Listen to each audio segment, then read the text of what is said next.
Everyone, it's Donnie Lowy from Closeoutexplosion.com. The next time you are in New York, you are welcome to visit my warehouse. Hope you're doing well. So today I'd like to discuss with you tips on how to sell pallets of wholesale shoes. So first, let's just review what a wholesale pallet of shoes is. So a wholesale pallet is generally an assortment of merchandise. It can be an assortment, or it can be a pallet that consists of only one style or maybe one size range or one brand of shoes, and the idea is that it's being compiled together, it's being placed on a wooden pallet, it's being shrink wrapped, and then it's being sold to you as a lot. So essentially a wholesale pallet of shoes is a lot of shoes. Now those shoes can be assorted, or as we discussed, it could be one specific brand or specific style, and so on. Now, there are many different types of pallets of shoes that you can find on the market. You can get pallets of shoes from department stores. They can be overstock. They can be store returns.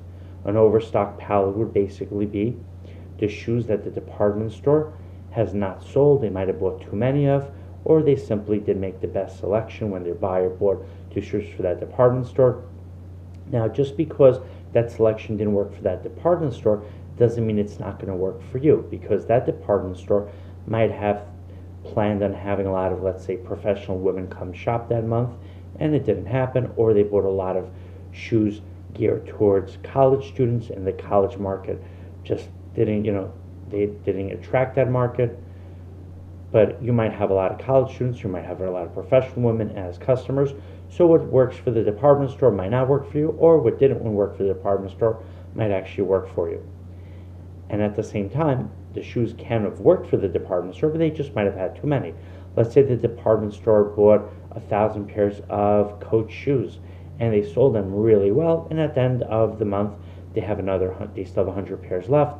They want to sell those 100 pairs, so they sell them out as a pallet. Now, store returns are shoes that the customers actually purchased, and then they brought back to the store, and they got their money back. Now, why would a department store accept returns? Because the department store understands that there's a lifetime value of that customer, and they want to have the value that that customer represents. So if that customer is going to bring back a pair of shoes, and let's say the shoes are damaged, the department store might say, you know what, we're going to take a loss on that pair of shoes, because a customer during his or her lifetime is going to buy another 20 or 30 pairs of shoes, and they'll more than make back their money for that pair of shoes, and they'll come out ahead and make a profit. As a side point, it's always important to consider the lifetime value of your customers. Now, store return pallets of shoes can have shoes that are in brand new condition because the customer changed their mind about the style, the color, the price. Maybe they were too tight, maybe they were too loose, but the shoe's still in brand new condition, or the shoes can be damaged. So you have to keep that in mind. And what I recommend with store return shoes is try to determine why shoes are being brought back to the department store. If you can, go inspect the shoes in person. If you're buying overstock shoes, you don't have the same need to inspect shoes, but if you can, and you do have the opportunity, it makes you feel more comfortable, you should go ahead and inspect the shoes as well. Now, another thing with pallets of shoes is that you can also get what's called a factory pallet of shoes. It could be an overstock lot where the factory had too many shoes. It could be a canceled order. The factory produced shoes for a customer, and the customer just canceled the order. Now the factory is sitting with those shoes, and they simply want to sell those shoes out. It can also be, they could be irregular shoes where the factory was producing shoes, and some of the shoes had slight irregularities, and maybe the customer rejected the shoes. Maybe the factory decided not to even send out the shoes, and now they're selling those pallets of those shoes. And there's also the brands. The brands will take the shoes that they have left over at the end of the season, and unless they have another arrangement, as long as they are willing to sell those shoes, they might sell them as a pallet of shoes. Now, when it comes to selling those shoes, you have a few different options. You can set up a shoe store. Just keep in mind that if you do buy a pallet of shoes, you're not going to necessarily have every size, every color, every style. You'll have different brands. So if you have a discount shoe store or a closeout store where people understand that your merchandise is changing all the time, and they're willing to take a chance that you might not have their size or the style or the color they like or the brand that they like, but they're always coming to see what new shoe selection you have, then that can work. And the idea is that if they know that they're going to get a really good deal by you, and when they come shop by you one time, they might not see the color, the size, or the style that they like, but they know that next week you're going to have another beautiful selection, that'll work. You'll still keep the customer coming back to you. And that's, of course, as long as the customer eventually finds something that they want. Now, if you have a shoe store where you're getting shoes from the brands or from distributors, and you already have a full size range of those shoes, then it can also make sense for you to buy pallets of shoes. Because what you'll do is you'll take the shoes that you got from the pallet and you'll mix them in with the other shoes that you already have for sale. So let's say you're buying shoes from Calvin Klein and you're paying a wholesale price of $50 a pair for the Calvin Klein shoes, and while you're paying a slightly high wholesale price, but you know you're getting every color, every style, every size that Calvin Klein offers. Now you go ahead, you buy a pallet of overstock shoes. Within that pallet, you might get 20 pairs of Calvin Klein shoes. Your price for those shoes by the pallet might have only been $20 each. So you take those Calvin Klein shoes, you put them with your regular inventory, and when customers buy those shoes, you're going to be making an extra $30 per pair, right? Because the other shoes cost you $50 wholesale. These Calvin Klein shoes only cost you $20 wholesale, assuming you're selling all the wholesale Calvin Klein shoes for $80 a pair. So you're making $30 on the ones that you bought from the distributor, and you're making an extra $30 a pair from the ones that you bought from the pallet. So on those, you're making $60 a pair. So it makes sense to buy the pallet. Another thing you could do with pallets of shoes, you can try to flip the pallet. Try to find a wholesaler or another store that would be interested in buying that pallet.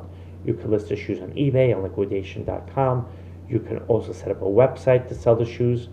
Another idea is to open up the pallet and list individual pairs of shoes on eBay, if you can on Amazon, on Craigslist, or another free classified site that you might know of. You can also take the shoes to a flea market. You can take the shoes to a garage sale. Now, as a wholesaler, I'm focused on selling quantity, which is why I have my merchandise priced at a very below wholesale and closeout price.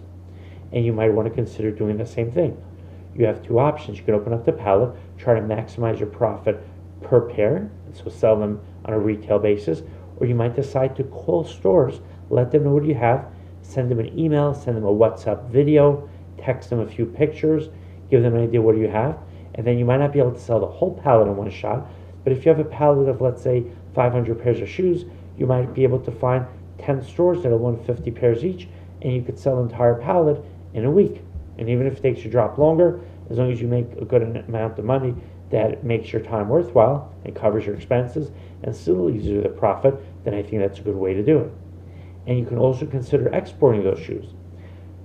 Let's say, for example, you are from Trinidad or you're from Guyana and you come to New York and you buy a pallet of shoes. Then you could take those shoes to Guyana or Trinidad or have them shipped with a company like Tropical Shipping. It's a shipping company that ships to the Caribbean. Or if you are in Africa, you could use a shipping company like Schenker or Corporate Messengers or Express Air Freight.